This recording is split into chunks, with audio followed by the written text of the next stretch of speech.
As we get ready for week 14 of the fantasy season, you're going to need some help setting that lineup to help you get into the playoffs or just push for that higher seed. We're going to go over every matchup for every running back that matters to make sure that you make those right decisions. Don't forget, this is the final week where they have some teams on bye. It's just the Cardinals and the Commanders. There are a few running backs you can count on regardless of matchup. These are the must starts for week 14. Christian McCaffrey, Saquon Barkley, Travis Etienne, Alvin Kamara, Josh Jacobs, and Kyron Williams. Let me remind you that this is a great time to sign up for Underdog because in addition to that deposit match that you always get 100% dollar for dollar up to a $100 limit, you can take advantage of this week's new customer special. It's Najee Harris just going higher than 0.5 total yards. If you think Najee can get a yard, you take the higher on that pick, combine it with any other pick you like, and then you can triple your entry just like that. Now in that Thursday night game, we're not going to see Ramondre Stevenson leading the way for the Patriots because he is out possibly the rest of the season. Huge blow for fantasy teams. That means it's Zeke time. That's right. Ezekiel Elliott, are you ready for this? No, I'm not ready for this, and I can't believe I'm going to say this, but I think Ezekiel Elliott is actually startable this week. I mean, he's not a must start. He's not one of my favorites, but he's going to get the volume. It's not a tough matchup against the Steelers. It's 2023, and somehow Ezekiel Elliott is startable this week. It's almost like a waking nightmare after this preseason. I mean, losing Ramondre was just, it hurts because he was just coming on. And it's hard to really want anything to do with this Patriots offense, but if there's anything, it's going to be the running back. Because here's the thing, Zeke is going to get all the touches. They don't even have another running back. I don't even know who it would be. He's going to get the volume. It's not a terrible matchup, so no, definitely not a must start. You need an RB2, or you're missing Ramondre. Zeke is definitely startable. And then what about Najee Harris on the other side? Yeah, I mean, you can't feel great about him. This offense with Mitch Trubisky did not look like the same offense we saw, that first week without Matt Canada. Patriots, they're not a great matchup. They're not a horrible matchup, but they're not great either. It feels like touchdown or bust with Najee this week. So, I mean, he's startable, but you probably need a touchdown. Well, it was a smash spot last week against the Cardinals. Didn't come through, but it was just kind of a weird game. The weather delayed it multiple times. The injury, like you said, it was disappointing.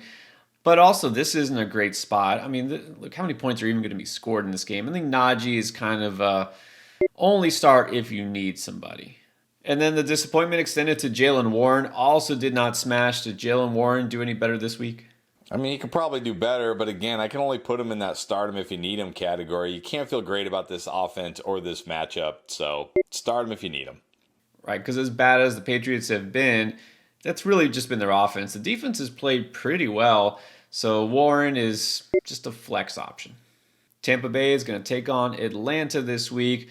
Now, Rachaad White, that is a guy you can feel pretty good about. Yeah, Rachaad White, I mean, borderline must start. You got Rachaad White, you'd have to have some really good options to bench him. He had almost 100 yards last time these teams played. You got White, you start him. Yeah, I can't remember the last time Rachaad White didn't have a good game. At this point, you pretty much set and forget unless you're loaded at RB. And I'm guessing the same goes for Bijan Robinson. Didn't go off last week, but you pretty much can't keep him on your bench, can you? Right, you'd have to have some great options. I mean, 18 carries, 5 targets. He's a phenomenal player. You got Bijan for the most part, you're starting him. And look, I will just say this. Since the bye week, Bijan Robinson actually getting the vast majority of carries. It's not some sort of annoying timeshare anymore. So yeah, Bijan, you got to keep him in your lineup. Rams taking on the Ravens in Baltimore. Well, let's talk about the committee here for the Ravens, starting with Gus Edwards. And he was already kind of touchdown dependent. He had been scoring a lot, but then we saw before the bye, Justice Hill got a goal line carry. Keaton Mitchell starting to come on. I mean, it feels very touchdown or bust for Gus Edwards, so only if you need him. Yeah, exactly. Keaton Mitchell has been taking on a little bit bigger of a role. Gus never really has a high ceiling in PPR because he doesn't catch passes. So standard league, you can always roll him out there. In PPR, he's more like an RB3. And then Keaton Mitchell, like I said, he's been increased usage the last few weeks. Does that continue? Does he even get maybe a post-buy bump? I mean, you got to think he probably will. So he's the opposite of Gus, right? He's big play or bust, So if you're looking for that home run, you're looking for a flex, RB2 with potential home run upside, he's your guy. But I cannot put him any higher than, again, only if you need to start him. High ceiling, but low floor. So depends on what you need, what you're looking for, what your options are. I'd say he is startable, but again, I'm not going to assume he's just going to take over and be the guy. What about Justice Hill? Does he have standalone value? I mean, it's not a lot of teams on bye this week. Yeah, I don't feel like this is a week you should need Justice Hill. I think you need to sit Justice Hill this week. The only time I'm really going to consider Justice Hill is if I have a lot of players injured or on bye, or if I feel like the Ravens are just going to steamroll their opponent. I don't feel any of that this week. Lions taking on the Bears in a rematch. Start with David Montgomery, Revenge Game Part 2. How does he do? I think you should feel pretty good about David Montgomery. It doesn't feel like a game where they're going to be playing from behind, having to throw the ball a lot. David Montgomery kind of was the guy last week in positive game script, so I'm going to say David Montgomery this week is a good start. David Montgomery is pretty much always a good start because he has a chance to score every single week. He's been producing nothing but positive yardage, and this is a better matchup than they had a week ago. So Monty, solid RB2. Now Jahmyr Gibbs, not a great week 13. It was a tough matchup. Is this one any better for him? Yeah, I think it is. Remember, he had a nice game against them last time. Bears give up a lot of receiving yards and receptions to running backs. So I think Jahmyr Gibbs also a solid start this week. Agree. And again, at this point, it's a very clear 1-2 punch here with both of them. They're both startable on a weekly basis. Gibbs, totally fine keeping him in my starting lineup. Now the Bears backfield, a little trickier. Didn't play last week, but when we did see them last, Rashawn Johnson was coming on. Is he the lead guy here? Maybe, but I mean, do you really want to start him against the Lions? Like, desperation only. I'd prefer not to. Exactly. We don't really know how this backfield is going to shake out because, the week before the last game they played, it was mostly Khalil Herbert. I mean, can we guarantee anything here? So Johnson still does feel kind of like a desperation streamer. Khalil Herbert, I mean, I don't know. Can we say anything even different about him? No, same thing. I mean, desperation only. You're hoping it's his backfield again. Only 2 teams on bye. You shouldn't need Khalil Herbert this week. Yeah, I think way too risky here. It feels like a long time since Herbert has really done anything in terms of hitting a big play or getting enough volume, so too risky for me. And then as far as Deontay Foreman, I mean, I guess there's 2 ways to look at it. Either, well, now that he's had a week to rest and could be healthy, he might take over, or maybe he's just become irrelevant. Which one is it? Yeah, I'm going to go with the latter. I think he's irrelevant. I'm not starting Deontay Foreman. Yeah, I'm just going to try to avoid this Bears backfield if possible. All right, the Colts going to take on the Bengals in Cincinnati. Zach Moss is the guy. There's no doubt about that. But is he the guy for your fantasy team this week? Yeah, I think you got to roll with him again. It's a good matchup against the Bengals. He got pretty much every single touch in this backfield. He should bounce back this week. I think Zach Moss is a strong start. Yeah, I'm going to kind of overlook last week, even though, again, the volume was great. The results not great, even though it was a close game, a high-scoring game. We have to remember, Tennessee is actually a good run defense. That's the one thing they do pretty well, is run the ball and stop the run. This is not a good run defense in Cincinnati, and it's not a good offense. So I like Zach Moss a lot this week. In fact, I think he has a huge bounce back. And not only that, I really like his line on underdog. We talk about those pick'ems. Yeah, I like Najee Harris getting higher than half a yard. I'm also going to go Zach Moss higher right now, going for 77.5 yards on the ground. Compared to last week, that seems like a lot, but compared to how he had been rolling when he was the guy middle part of the season before Jonathan Taylor came back, I think he smashes this, to be honest, in this matchup against Cincinnati. So I'm taking that higher for Moss. Combine that with the Najee pick. If you're a new customer and you just signed up for Underdog for the first time, this is a good pair to immediately triple your entry. Now in Cincinnati, things are different now. Obviously no Joe Burrow, but also maybe more than one running back to discuss. So Joe Mixon is still there. We know what he has done and can do. Do you like Joe Mixon against this Colts defense? I mean, it's a good matchup. He could always score like we saw last week, but I mean, you can't get too excited about Joe Mixon, especially if we're going to see Chase Brown more involved. So I can only put Joe Mixon in the start him if you need him category because it's a good matchup. Yeah, it is a good run defense to go up against. But, I mean, have we been excited about Mixon all season? And now there's somebody else actually getting touches. I mean, maybe a low-end RB2 if you're not deep at running back, but not a guy I have to start. Especially because now the rookie Chase Brown, who had missed a lot of time due to injury, not only did he get involved, but he got involved early in the first quarter, out touching Mixon. Are they going to roll with him as the main ball carrier, or do you think this is just something we don't want to make too much of? I mean, I don't think we want to make too much of it, but they should get more looks at him. I mean, they drafted him. Joe Mixon almost didn't even come back to the team this year. Remember, took that pay cut just to stay. Get some more looks at this rookie. You're not going to make the playoffs. So that being said, though, I don't think I'm ready to put Chase Brown in my lineup just yet. Oh yeah, that's taking on a lot of risk. It is truly a dart throw at this point. I mean, look, he's an interesting guy to stash, but there's no way you should need Chase Brown at this point, especially if you're fighting for the playoffs or in the playoffs. So, yeah, stash, but don't start. Jaguars going to Cleveland to take on the Browns. Tough place to play, but Travis Etienne, you're still good with him. Are you good with Jerome Ford? We had been worried last week. Didn't do a lot on the ground, although he did catch a touchdown. Is he playable? I think he's at least playable because he gets some run. It's not a great matchup. I mean, got pretty bailed out last week by that wide open touchdown catch. And the really concerning thing here is Kareem Hunt actually starting to get more touches than Jerome Ford. So if you need him, you can start him, but that's it. Right. At this point, you can't feel great about Ford. And Jags' run defense, not a great spot. You really shouldn't need to start Jerome Ford, and I hope that you don't. And then as far as Kareem Hunt, I mean, he's getting more involved, but do you feel any better about him, really? No, I mean, he looks not very good. I mean, this is absolute touchdown or you get nothing. There's only 2 teams on bye. You should be able to do better than Kareem Hunt. Yeah, I will say if you're in a non-PPR league, that does boost him up a little bit because he's scoring touchdowns. But, yeah, again, I don't want Kareem Hunt in my lineup if I can help it. Panthers at the Saints. You might not think you want any Panthers in your lineup, but then Chuba Hubbard went over 100 yards and 2 touchdowns on the ground. Is this a guy we need to take a closer look at now with this new coaching staff? I mean, we definitely do. 25 carries. How many running backs? I can tell you how many running backs get 25 carries. 0, right? One guy last week, Chuba Hubbard. But it's still the Panthers. It's not a fantastic matchup on the road against the Saints. But he's getting enough volume that I think he's at least startable this week. Definitely startable if he's going to get that kind of volume. Wasn't a great matchup last week either, and this Saints defense didn't look great last week either.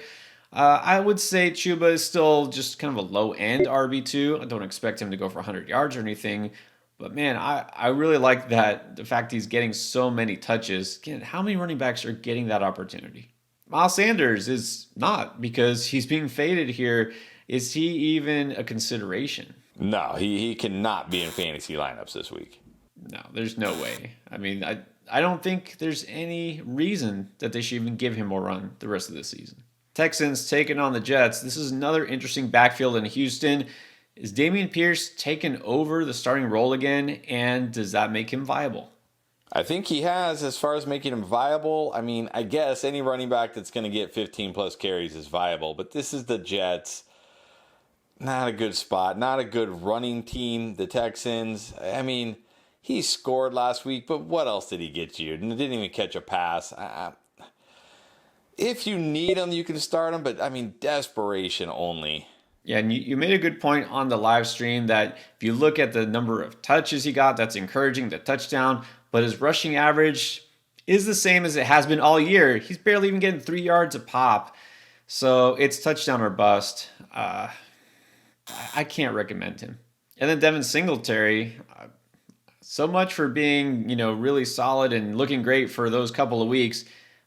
If D'Amico Ryans doesn't want to play him, there's no way that a fantasy owner can play him. No, you cannot start Devin Singletary now. And now we get to talk about the Jets backfield. Is there hope left for Breece Hall? I mean, what is the hope for Breece Hall? Every week keeps saying he'll catch a bunch of passes and maybe he can rip off a long run that seems impossible these days, and maybe he can score a touchdown that also seems impossible these days. Oh, and he also looked worse than dusty Dalvin Cook last week. I can't do it. I can't do it with Breece Hall. I mean, maybe I can't outright sit him because I have this weird feeling or like weird thing in my mind that he can always rip off a long touchdown and then I'll regret it. But is it going to happen? I don't know. If you need him, you can start him, but that's it. Yeah, there's perceived upside, I guess. He's done it. He's done it this year, but it seems like he is actually getting worse, less effective, maybe wearing down. Who knows? But I can't start Breece Hall. I don't want anything to do with this Jets offense at this point. And then, look, Dalvin Cook, for a minute, looked like maybe a little bit like the old Dalvin Cook. He had a little bit of burst, looked better than Breece Hall at least, but I mean, come on. We can't start Cook either, can we? No, I mean, if you can barely start Breece Hall, how can you start Dalvin Cook? No chance. Vikings going to take on the Raiders in Vegas this week. Start with Alexander Mattison. Is he playable because of this matchup? Yeah, exactly. And he gets the touches, right? He gets the volume. He's still the lead back here. It's a good matchup. I mean, you can never expect a big Madison game, but I think this week he's definitely startable. Yeah, I don't expect a big Madison game. Haven't since early in the season. But yeah, volume counts. In PPR, he gives you a floor. So just because it's the Raiders, I'll say you could flex him. What about Ty Chandler? You feel just as good about him or not as much? Nah, you can't feel as good. I mean, he doesn't get near the amount of touches. I mean, maybe he happens to luck into a touchdown, but that's it. I think you need to bench Ty Chandler. Agree. There was a time where it looked like he was going to kind of earn his way into a timeshare. I don't think so. I think Madison's still the number one guy here. Chandler, desperation, and you really shouldn't be that desperate at this point. Another rematch here between the Seahawks and the Niners. This is going to be one to watch. Kenneth Walker, not sure if he'll be clear for this week. If he is, can you roll him out against this San Francisco defense? Yeah, it's a tough spot, but we know this guy on any given play can score. If they get near the goal line, he's going to get chances. I think if Kenneth Walker plays, you're pretty much starting Kenneth Walker. Yeah, I mean, I would say I feel like I have to start Walker, but I do feel better about him than I do about Charbonnet if Walker plays. But yeah, I want to make sure he's 100%. Let's put it that way. If he has no restrictions and he's a full go, he's playable. Now, Charbonnet also got banged up the last time we saw them play on Thursday. Apparently just a bruise, but that does put some doubt. So let's talk about him. Either with or without Walker, how would you feel? Well, with Walker, you can't start Charbonnet. But if Walker's out again, I think you can at least consider him. It's a tough matchup against the 49ers. You can't feel good, and it's on the road. But if he plays and Walker's out and you need him, you can start him. Agree. If Walker plays, can't be interested. If he's going to play and he's fine, he gets all the touches, yeah, he's got value. And like, look, last week against the Cowboys, that was a tough defense, and he did pretty well. So playable, but again, these guys are a little bit more on the low end of the RB2 spectrum for me. Next up, a huge one for these teams. You got the Bills going to Arrowhead to take on the Chiefs. Borderline must-win territory for Buffalo now. So James Cook, does he get featured or does he get faded? I think I don't know if he'll get featured, but I don't think he'll get faded. I think he'll be a part of the game plan. The Chiefs' run defense is not their strong suit. But James Cook, I mean, what's the upside here, really?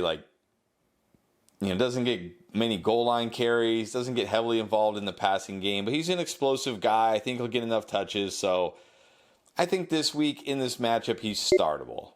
Should be startable. This version of the Chiefs offense isn't blowing teams out of the water. It should be a close game. Yeah, they'll pass it a lot on both sides, but Cook will be involved, like you said. I think he's solid. Not a high ceiling, but he should be okay. So startable. And then for the Chiefs, Isiah Pacheco, I mean, he's been about as good as any Chiefs running back has been recently, scoring touchdowns, getting all the touches. How much do you like him against Buffalo? I mean, you got to like him this week against Buffalo. This run defense has not been very good since they lost Matt Milano. He's getting the touches. He's got touchdown upside. He's even getting a little bit involved in the passing game. I think Pacheco this week, a very good start. Agree. I liked him a lot last week. I like him just as much this week. Now, Jerick McKinnon being out has helped. Not sure if he'll miss week 14, but even so, Pacheco seems like a rock-solid RB2. Next up, the Broncos at the Chargers. Start with Javonte Williams, still the starter in Denver, But man, just not doing a lot for fantasy. No, and it's not a bad matchup against the Chargers, but what can we really expect here? I mean, even touchdowns feel like a minor miracle for him. So, I mean, he gets the volume. It's the Chargers. If you need him, you can start him, but that's as high as I can go. Yeah, same here. If you really need to, and I'm just going to look for more upside if at all possible. And then what about Samaje Perine? Anything about this matchup make him more interesting? No, I mean, you're really banking on him falling in the end zone or getting a bunch of catches when they're in garbage time, and you really want to bank on that. I'm not starting P. Ryan. Yeah, Chargers are not one of those teams that, just gets up big on other teams early. In fact, it's usually the opposite. They like to underachieve in the first half. Anyways, this is probably going to be a low-scoring game. P. Ryan, I'll just sit him. And then possibly the first time this year, maybe first time I can remember, Austin Eckler is not in the must-start category.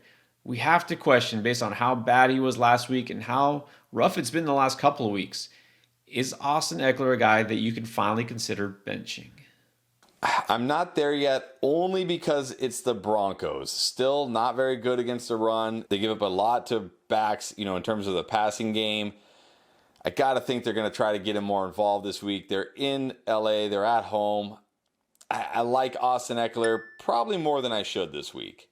Oh, man. I'm not benching Eckler. I can't do it. Maybe if the matchup was just brutal and terrible.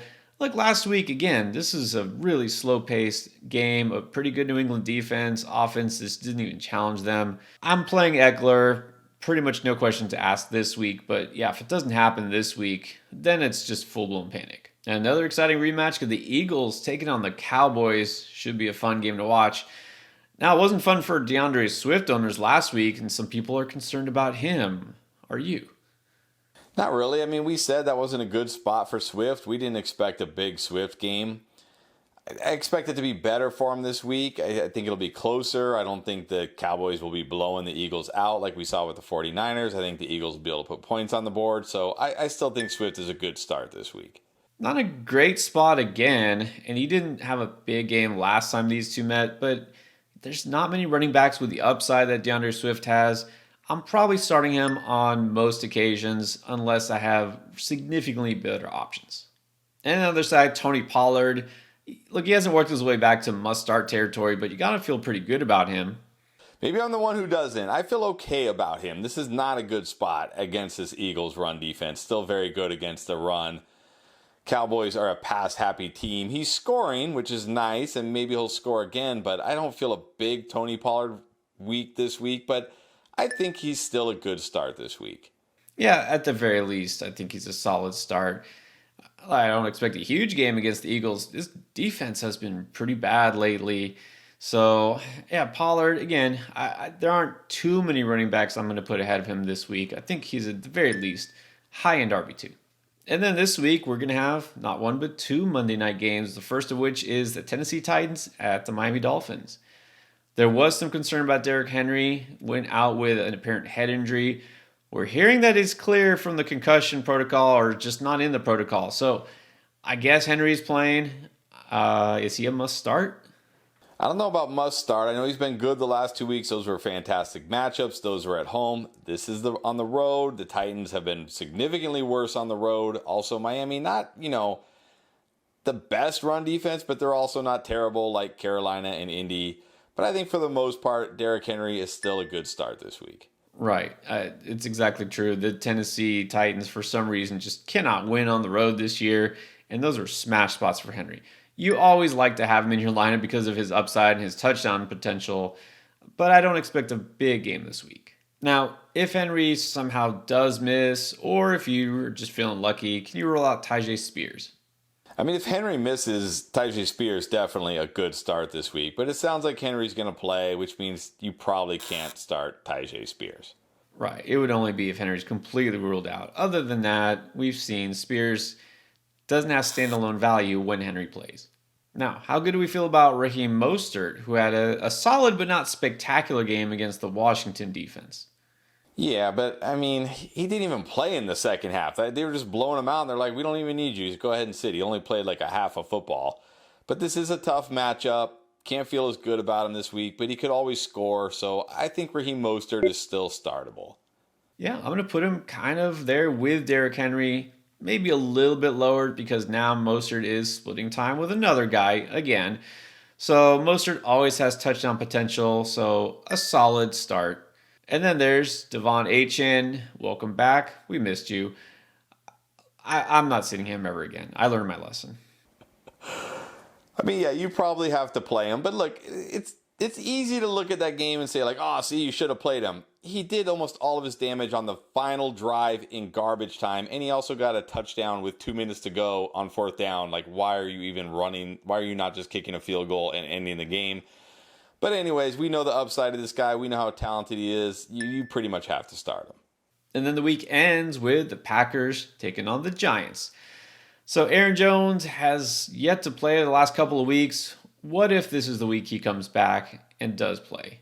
I mean, does it even matter? Is he going to be 100%? Is he going to get, like 30% of the snaps? Is he going to re-injure himself? It's the Giants. You feel like you should play him, but I can't do it. At this point in the season, are you really going to risk the re-injury that, I'm going to get 5 touches? No, you can't. And if he doesn't play again, would you roll with A.J. Dillon? No, I mean, he had his chance. He's had his chances. Has not come through. Why would he do it this week? I can't do it. This is a case where you can't look at the match and say, well, it's the Giants. It doesn't matter. Like, it does not matter with A.J. Dillon. He's been bad all year. I don't want him in my lineup. All right, now you know about all the running backs that you need to know about for fantasy in Week 14. Don't forget wide receiver, quarterback, tight end, and all the other advice you need in our playlist right here.